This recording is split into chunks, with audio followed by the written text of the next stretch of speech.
Today we're going to talk about the darkest moment in Chinese football history. Today we're going to talk about the so-called May 19th incident, or the 五一九事件. If you grew up in Hong Kong, you know about this already. It's the most famous match in Hong Kong football history. But there's a lot of context that people who report on this match tend to overlook. Now, first comes the obvious part.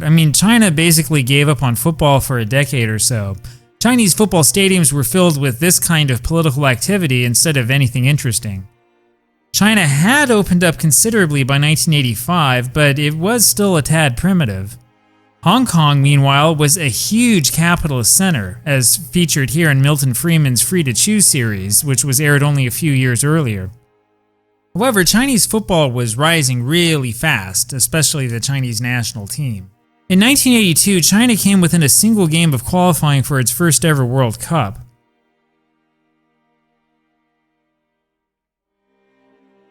And then, in the 1984 Asian Cup, China dominated the competition, which included this 1-0 victory over Kuwait to advance to the final.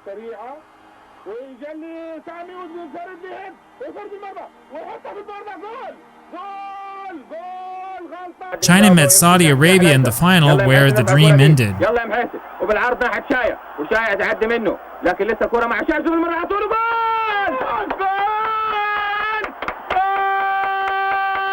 Saudi Arabia put the match away with this second breakaway goal.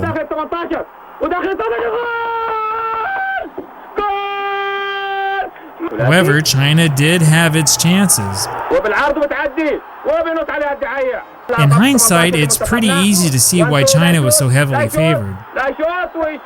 As I mentioned in another video, this is actually before China had a real professional league. It had a league that was kind of loosely organized with a bunch of amateur teams and some military teams inside. Hong Kong, on the other hand, had a long-standing professional league, but had very little success internationally to show for it. Hong Kong's league wasn't the best football in the world, but it was also a lot better than you might guess. In fact, Hong Kong's Seiko Sports Association team managed to qualify for the 1986 Asian Champions Cup, which was held for the first time since 1971. The qualifying matches against a team from China's Liaoning province were marred by violence. Well, in the end, Seiko actually didn't go to that Asian Champions Cup. The reason why is because the organization wasn't able to help the team cover its travel expenses and hotel expenses. Now, if Seiko had gone, it would have had to travel all the way to India and to Saudi Arabia for its group matches. And that's not exactly cheap. In 1985, China and Hong Kong somehow wound up in the same 4-team World Cup qualifying group. This was along with Macau, which was also still a colony, and Brunei. China and Hong Kong met in Hong Kong in a match that China dominated.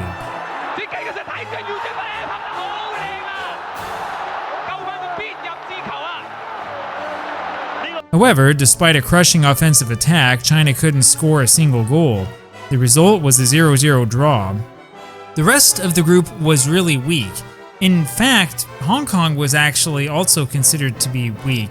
In retrospect, you have to wonder if this group wasn't deliberately chosen this way to give China an easier road to the final than normal. Macau and Brunei were just absolutely awful. This gives you an idea of what Brunei's defense was like.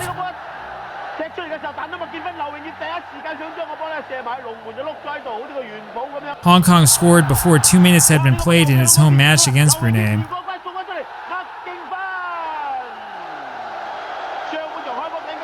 In the end, both Hong Kong and China wound up putting 8 goals past that awful keeper in dominating victories. Well, and that set the stage for what would become the most consequential match in Chinese football history.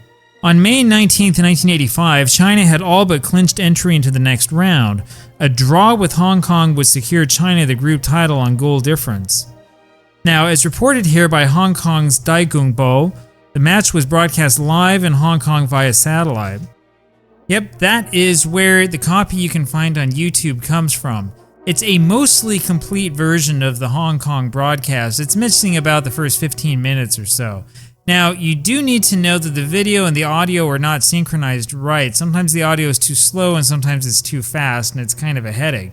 But still, it's absolutely fascinating to watch, especially when you realize that nobody in the West watched this match. This was played in front of a packed crowd of over 80,000 at the old Workers' Stadium in Beijing. It was also raining like crazy. China came out of the gates attacking on all cylinders. And as you can hear, the atmosphere inside the old Workers' Stadium was pretty intense. Hong Kong scored its first goal in a set piece completely against the run of play. This goal was by Zhong Zidak. Well, that set off a spark in the Chinese side. They needed a draw to advance, remember, but a loss would put them immediately out of the tournament. And so the Chinese started resorting to violent tactics right from the start. Now, the referee at this match was from India and was apparently really passive in his approach. Hong Kong, meanwhile, adopted a swarming defense that worked wonders.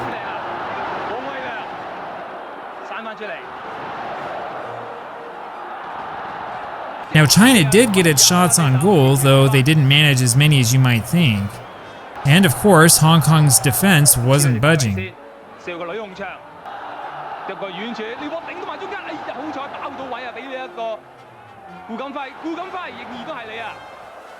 But then came China's equalizer from well-known forward Li Hui, who played in Germany for a while.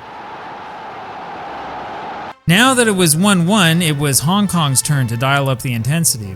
Look closely here and you'll see a Hong Kong player deliberately throw the ball at the head of a Chinese player. No foul was called. And then things started to become violent.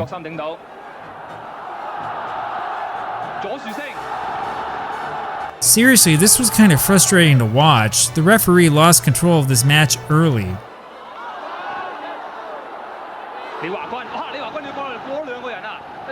I mean, this was just ugly. Now, China did come close to scoring again before the end of the first half. They just had bad luck. Hong Kong also showed their intent to attack right before the halftime whistle.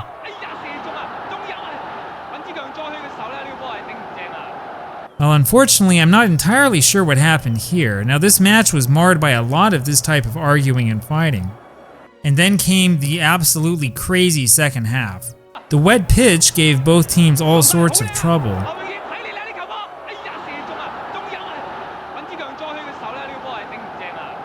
China looked likely to score early in the second half. In fact, Hong Kong's keeper Chan Wan-nok had an absolutely brilliant game. Meanwhile, around the 60-minute mark, Gu Gamfei scored Hong Kong's second goal, a fluke that was the most famous goal in Hong Kong history.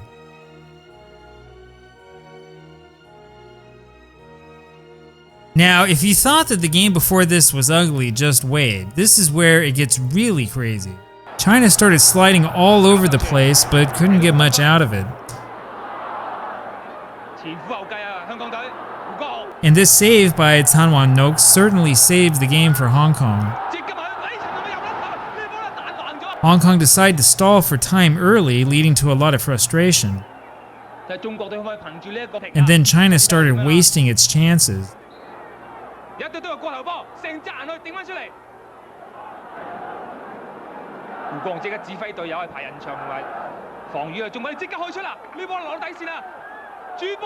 You know, I could spend hours talking about the opportunities that China had in the second half to score again.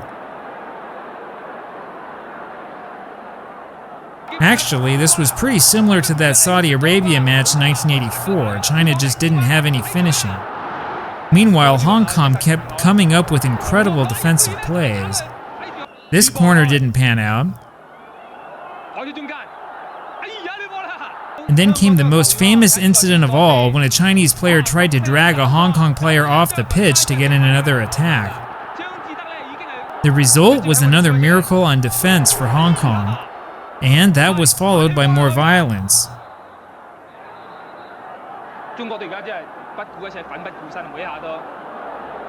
And then there was more inexplicable arguing. Now this is something I've never seen before.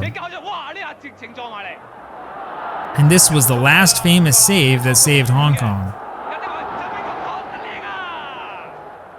China's final corner missed everything. And then inevitably came the end. The Chinese crowd went crazy, but unfortunately the Hong Kong broadcast cut away from the stadium. Contemporary newspaper reports indicate that Chinese youngsters threatened to kill foreign journalists and diplomats out of frustration. Part of the problem was that the workers' stadium was in the Sanlitun neighborhood of Beijing, which is where the foreign diplomats were located and still are. The result? There were smashed windshields and around 4,000 hoodlums who destroyed everything that they could reach. Contemporary newspaper accounts in Hong Kong contained a mixture of happy sporting news and horrific accounts of the violence. And as you can imagine, there were all sorts of articles complaining about the poor sportsmanship of the Chinese fans. There were also numerous articles praising Hong Kong's defense, which, as you saw, held up under tremendous pressure. And of course, there were the final standings, which told the story. Hong Kong finished first in that group thanks to that single victory. Now, it wouldn't be right to end this video there. Hong Kong still had a couple of matches to play if it wanted to go all the way to Mexico City after all. That Hong Kong defense gave up a foolish penalty early in its first match against Japan. That was the first of 3 goals that Japan scored that day, and Hong Kong were held scoreless on the road. A month and a half later in Hong Kong, Japan scored early. Hong Kong was awarded an early penalty, but missed.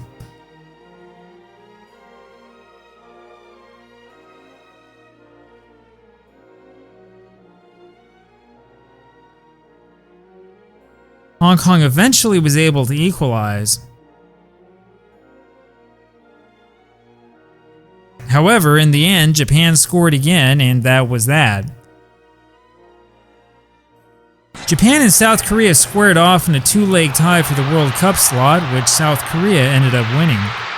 We tend to forget about this when we look at this incident. China was not necessarily a shoo-in, though it was the favorite. China would have had to find a way past Japan in 2 matches, and then would have had to face a South Korean side that was every bit as determined as it was to move forward. It wasn't going to be easy. It took years for China to recover from the shock of this upset. In fact, I think you could say that China really never fully got over it. It wasn't until 2002 that China was finally able to qualify for its first World Cup, and even then it was a disaster as China left without scoring a single goal.